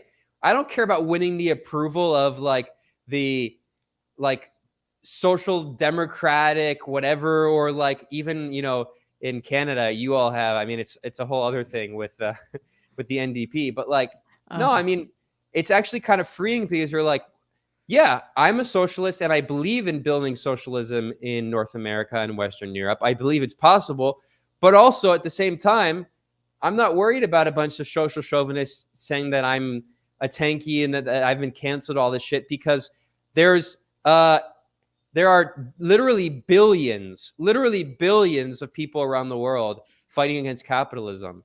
And once you break out of this idea that the center of the socialist struggle is in the so-called West, when you realize that only represents 15% of the global population, and there's 85% of the global population out there, where there are countries like, you know, you're talking about India, which literally have millions of communists.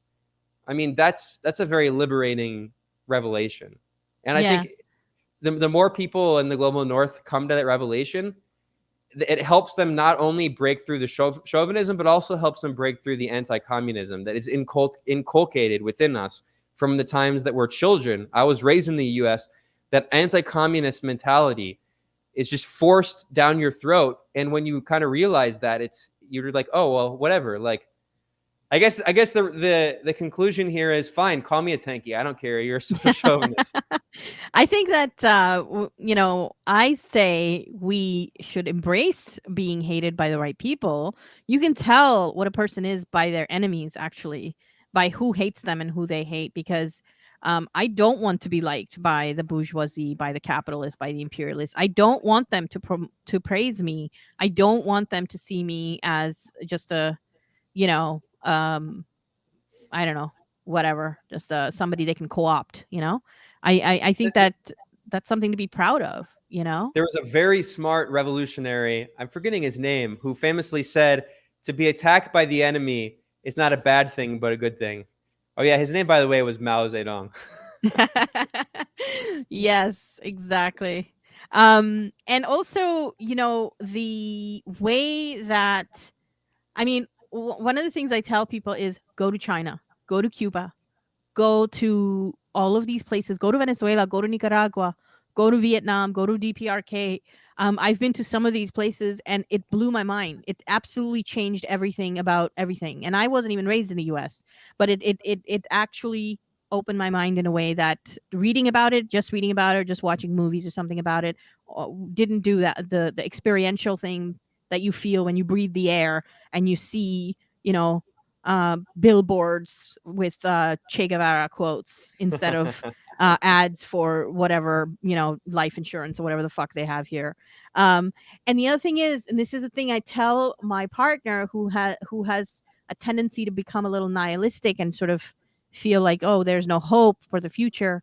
I'm like, or that all of humanity is doomed or whatever. I'm like, no, because I was probably a lot more not nihilistic, even misanthropic, until I went to these countries and I saw how people are living and struggling there.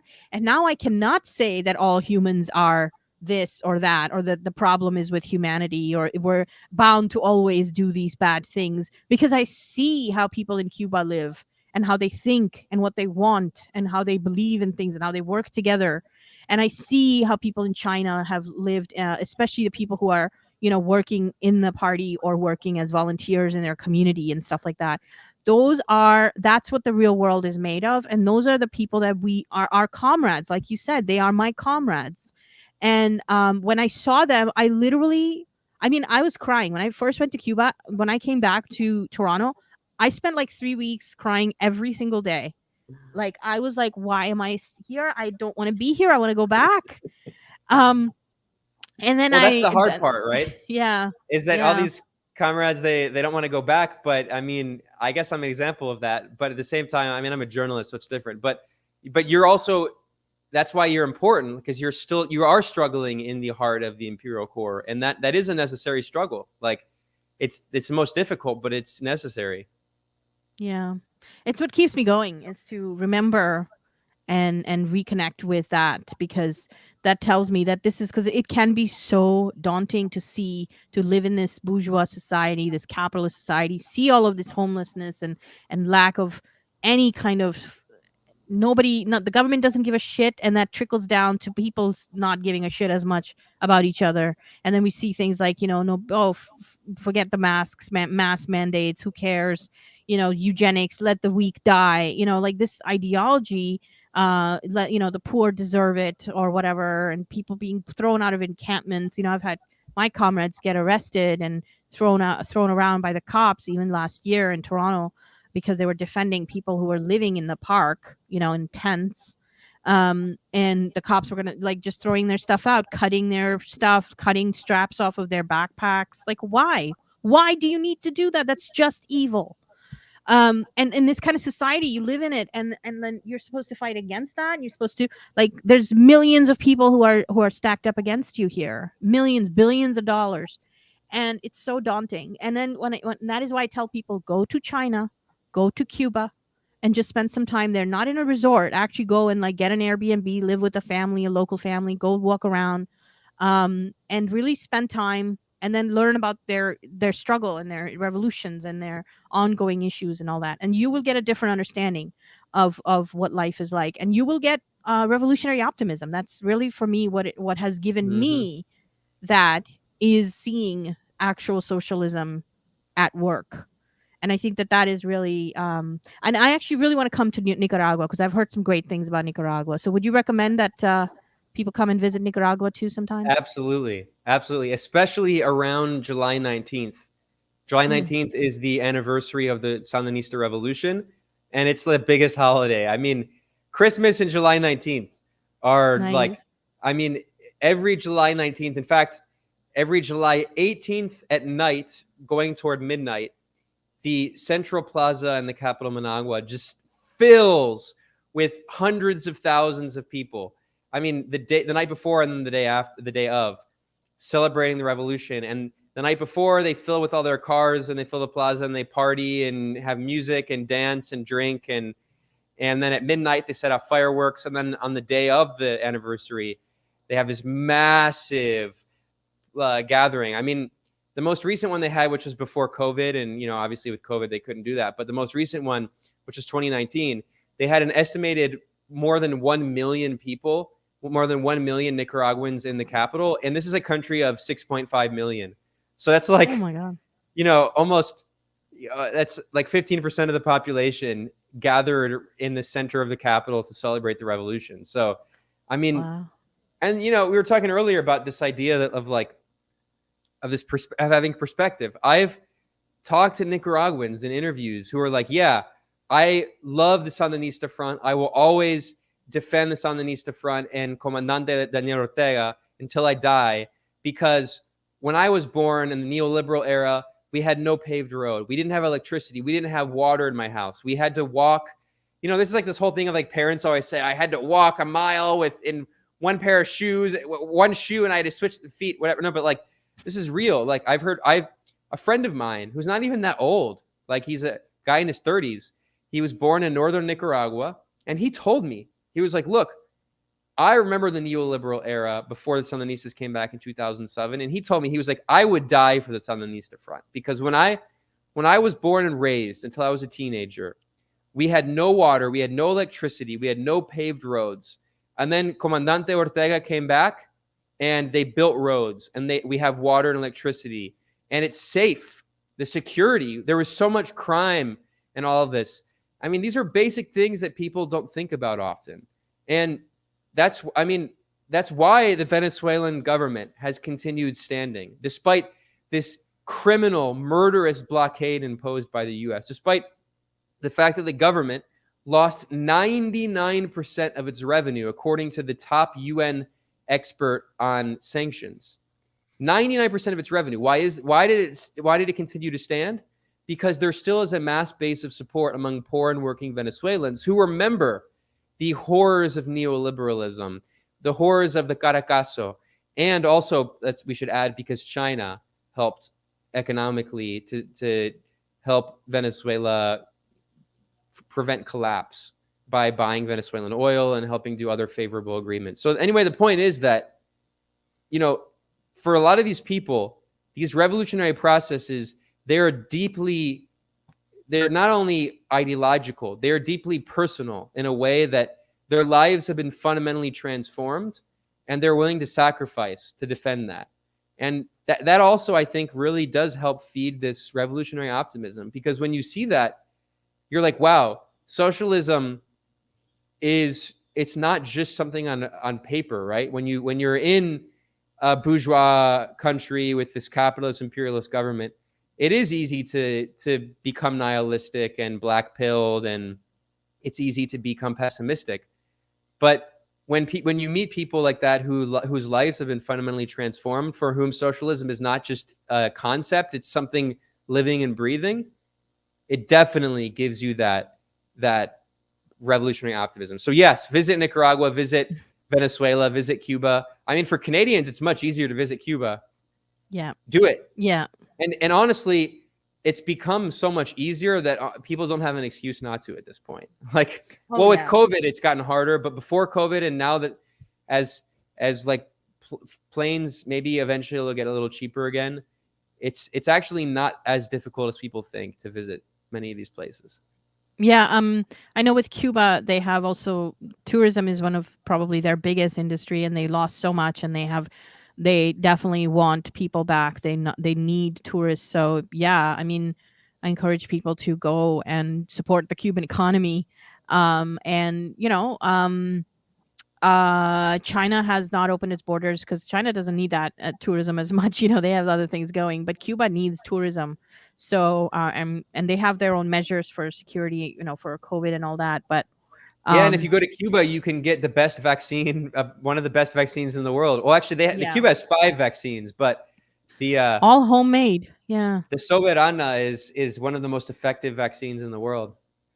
Oh, wow, nice. Yeah, definitely. So it's not recognized by I think U.S. or Canada, but it is the most effective. So, But across the um, global South, people are using it. yeah. Here in Nicaragua, it's Chinese, Russian, and Cuban vaccines. Oh, I am so envious. I wish that was what we had. I swear to God, because so many people here are so anti-vax. I think in large part because of the way that pharmaceutical corporations have really screwed people. And Yeah, I understand the hesitancy, and not just hesitancy, the absolute distrust that people have in the both in the state and the Canadian and U.S. state, and then in these big pharmaceutical companies. I mean, I don't support anti-vax. I do think the science behind it is solid, but definitely. I totally understand. I empathize, and I feel so. I mean, I've read articles about why in Cuba and in China and in many parts of the world they didn't need mandates, so-called No, mandates, because people know that they're not being lied to by their own government. So yeah. I was in the car yesterday and I was listening to one of the main Sandinista radio stations, Radio La Primerísima, and there was an ad that came on, and it's like this fun jingle. It's like this cute song, and it's like about why you should get vaccinated, and it's like they're very effective and all this stuff. It was just on the radio, and like people don't even think about it. It's like a normal thing. And Nicaragua has the second highest rate of vaccination in Central America, and yeah, I mean because if you don't have this like government, this is a whole other long thing, right? But if you don't have this horrible capitalist government that never does anything to help you, and then the only time it ever does something to help you is say that they're going to give you a free vaccine. I mean, yeah, there are going to be people who are skeptical, but like if you have a government that actually does care for its people, you don't have a bunch of crazy anti-vax people because they're Yeah. used to their government actually providing them with health care and support. Yeah, one of the saddest things I tell people, I'm like, you guys here don't even understand what it feels like. You can't even imagine what it feels like to live in a country where the state is on your side, on the Yeah. workers' side, on the side of the poor. Like people can't even imagine that. I couldn't imagine it until, like I said, I went to Cuba and I saw it happening, and then in China. I mean, and it completely blew my mind because I was like, all my life, I've always thought of the state as inherently antagonistic to the interests of someone like me. And then to I even consider that, like, I don't like the cops in China. Everybody argues with the cops.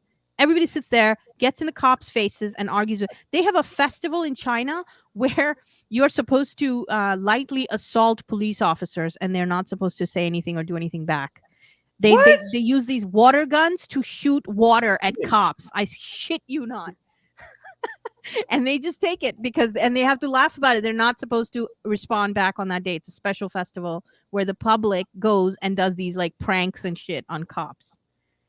Anyway, In yeah. Nicaragua, they have a mandatory quota for women to be police as well. There's a lot of women who are police, which I mean, it's not like in the U.S. where people are like lean in feminism, more Right, women right. cops, or whatever. Yeah. It's very different because the police were completely remade after the Sandinista revolution here. They're genuinely working class police from their communities, and they're part of like this community oriented policing. And I remember one time I saw this police officer with a pin that had all of the ALBA flags on it, like Venezuela and Grenada and Bolivia, and Ecuador was still on there. And I was like, "Oh, that's a really cool pin."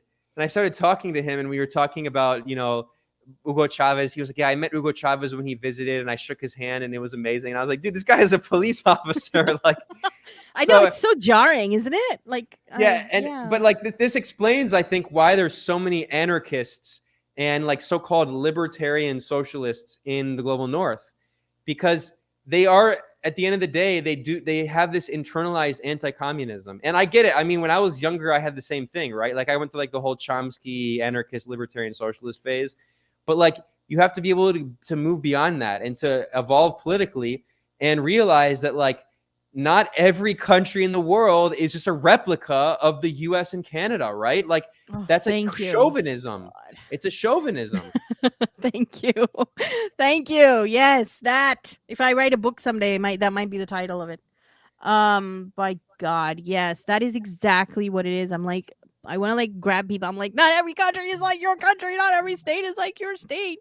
Because it's true, and it's still jarring for me even to see how they treat cops in China or in Cuba. It's similar. It sounds similar to Nicaragua. Most of the cops are women, and most of them are black and brown, like dark Yep. skinned women, and they are just like hanging out with the women of that like neighborhood, and they're just like chatting, they're getting their nails done like in their cop uniform, and they're like playing with the dog and with the kids. They're like they're part of the community in a Yeah. very real organic way. And I mean, this was very new for me. I had to always like take a double look. Like people, there was one cop. The first time I went to Cuba, I was staying at this Airbnb, and then this woman's house, Casa Particular, they call it, and then around the corner was this park, and that's the park where you go to get internet access, because you have to go to certain public spots to get internet access in Cuba. So because of the US blockade, they actually have very limited access. So anyway, so It's this been one park, changing in the past few years, but yeah, still yeah, there's it a is lot of expanding difficulties. slowly. Yeah. And so there was this cop there, and I would see her every like a certain time of day, like morning or whatever, and she would just be walking around the park, and and the kids would be playing with like the dog. There was a little dog park, and she would just be talking with whoever was around, like just like chatting, like old friends, like friends just hanging out, meeting and gossiping or whatever, there was never any sense. I mean, I think when I first went, I had these ideas of like, oh my God, what are the cops like in a communist dictatorship, Mhm. And I was like blown away, like how different it is. And then when I went to China, even now, even like, I mean, the most recent time I went, I noticed how much Chinese people will just go up and argue with cops. And you cannot do that. You cannot do that in Canada or the US. And these are not people who are just like having a mental breakdown or something. They're just regular people. They're like moms crossing the street, and they don't like the way how long the cop took to help them cross the street or whatever. Or somebody is like a street vendor, a food vendor is just having. I can't tell what they're saying. I don't speak Chinese, but they'll just like be like, talking to the cop, and the cops are responding, and a lot of times the cops are trying to calm them down, and Yeah. these people and I'm like, man, this, forget it. Like I don't even want to tell you what would happen if anybody tried that. I mean, especially if a black or brown or indigenous person tried it, but even even a white person cannot get in the face of a cop like that and get away with it. Yeah. So in the West. So anyway, yeah, it is jarring. And yeah, like that is, I think, one of the issues with the sort of so-called anarchist types here, that they just project that, and they believe that all states are like that, and it's just really weird. Anyway, listen, I've kept you for almost 2 hours. But we could I hope talk it didn't feel more. like it But dragged on that long. no, no. I mean, I think that I'm going to ask you one more question before. This is totally about my personal agenda. How long did it take you to become fluent in Spanish? Because I'm trying to learn Spanish and Chinese. And did you have to basically learn like through immersion by being there, or did you learn beforehand?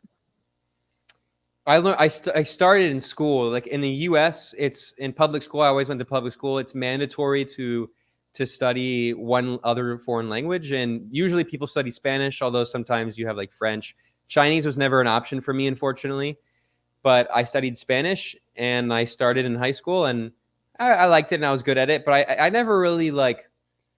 I mean, I enjoyed it and I liked it, but I didn't like put a lot of energy into it.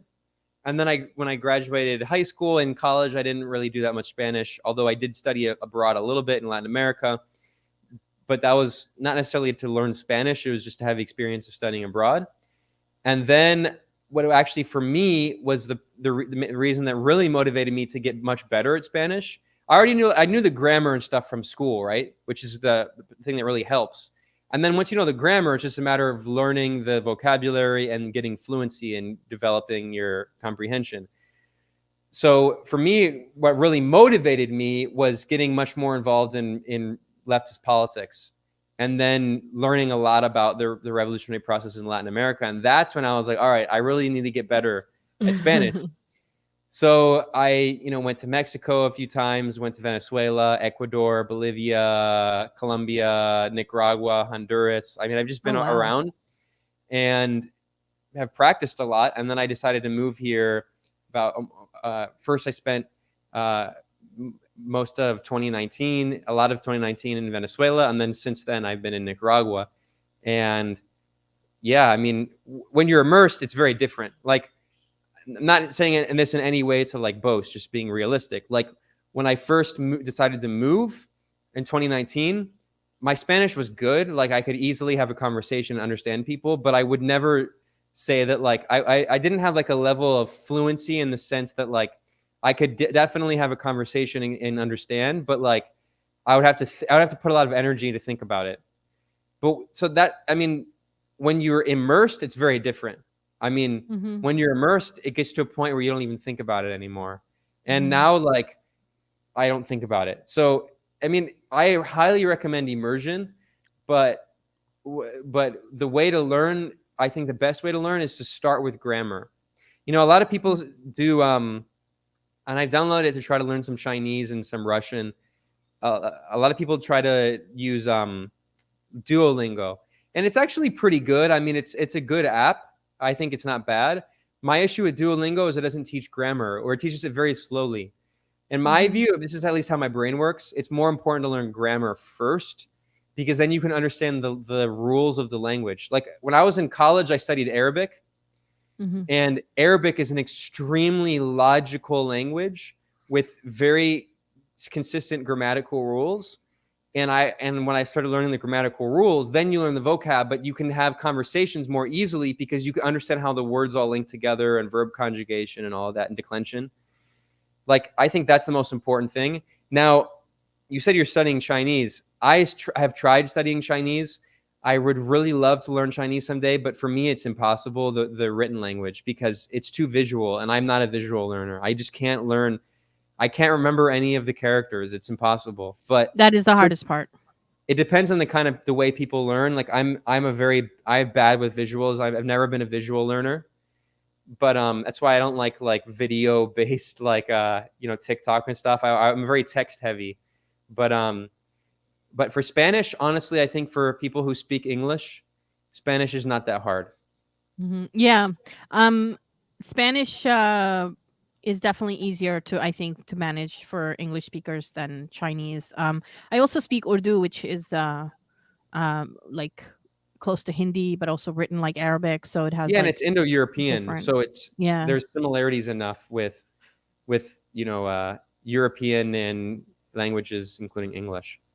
But it's written very differently, so it's a completely different script. But Chinese, I did take some a class like at the beginning of the pandemic. Actually, it ended because the pandemic started. I didn't continue. I meant to take more, but and it's hard for me to take language classes online. Like I couldn't do it. I have to be there in person and see the teacher like forming the words and stuff.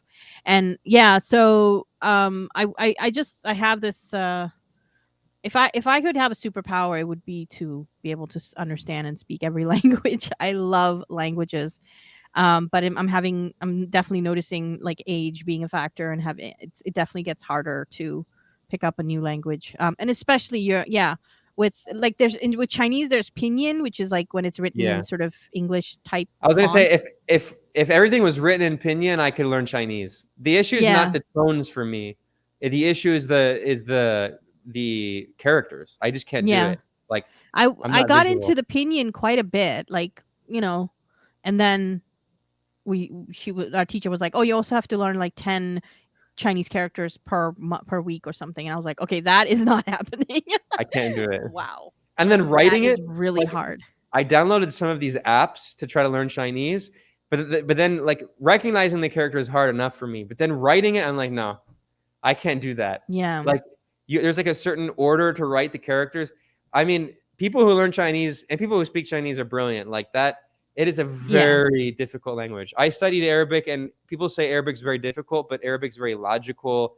I mean, Chinese is very logical too. The grammar is very simple, actually. I like the grammar, but the I just to me it's impossible Yeah. learning the I was written I was language. going to say that actually Chinese grammar is incredibly simple. It's actually quite amazing that like sometimes I'm like, how are they able to convey like really really complex things, because like this the whole There's thing no about verb conjugation. like the Yeah. past and the future is the same verb and all of Yeah. that, like it's very context heavy, I guess. So yeah, like I it's yeah, I'm gonna do it. I'm just I'm just scared, but also it's hard to learn two languages at once, and I keep thinking I should probably focus on one and then the other, so maybe I'll do that. My advice to people who want to learn Spanish, a few things. One, learn the grammar. People don't want to, but you got to do it. Learn verb conjugation.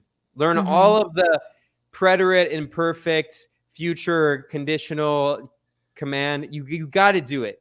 Just learn it all. Once you know the rules, of course there are the exceptions, they're the irregular verbs, but once you know the rules, all you just learn the new verbs, and you just need to learn the vocab. And once you know the Yeah. vocabulary, then immerse yourself. Don't immerse yourself before. Immerse yourself after you know the vocabulary. Sorry, excuse me. I said that wrong. Ignore what I just said. Once you know the grammar, immerse yourself, and then you can learn the vocabulary. Immersion helps you learn the vocabulary, right? But Mm-hmm. if you don't know the grammar, there's all these people who try to immerse themselves without knowing the grammar, and then they're Mm-hmm. lost. But if you Mm-hmm. know the grammar, you can start picking up the patterns, and then all you do is you learn the new vocabulary based on the context. So I always tell people that it's better to study like a 101 and a 102 and then immerse yourself instead of immediately immersing yourself. Because if you immediately immerse yourself without the base of understanding the grammar, you're just going to be lost. That's a good point. Grammar's like the sort of engine, that kind of drives the whole language. That's a good point. I hadn't thought It of it also that way. helps with Thank you your for that. accent, right? Because if you're Mhm. in like school, I'm not going to lie, when I studied Spanish in high school, I had a horrible, crappy gringo accent. And it wasn't until I spent time in Latin America and then my accent very much improved. But I had Mhm. that grammar that I learned in high school. I knew how to conjugate verbs, and if you can Mhm. do that, then you can easily pick up everything else. Well, thank you for that. That has been a great language learning lesson too. So, um, well, thank you, Ben. Is there anything you want to plug or share or mention before we wrap up today?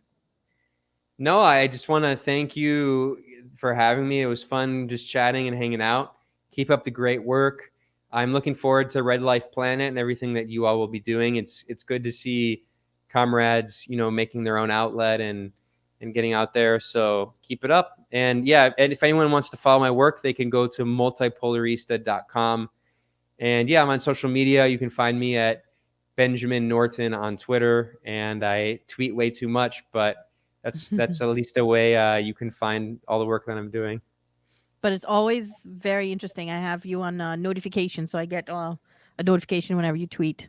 Oh wow. I have a little list of maybe like 100 or so people. So because Twitter doesn't show you on the I don't know, Twitter's algorithm is like that. So people that Yeah, I it's definitely awful. don't want to miss, I have them on my thing. So anyway, thank you again for joining me. Really appreciate you coming in, taking your time. I know you're busy over there, enjoying all that sunshine and warm weather. So thank you. Appreciate it. And maybe, we can do this again sometime. Absolutely. Anytime. I'd love to. Thanks for having me. Thanks. Good luck. Take care.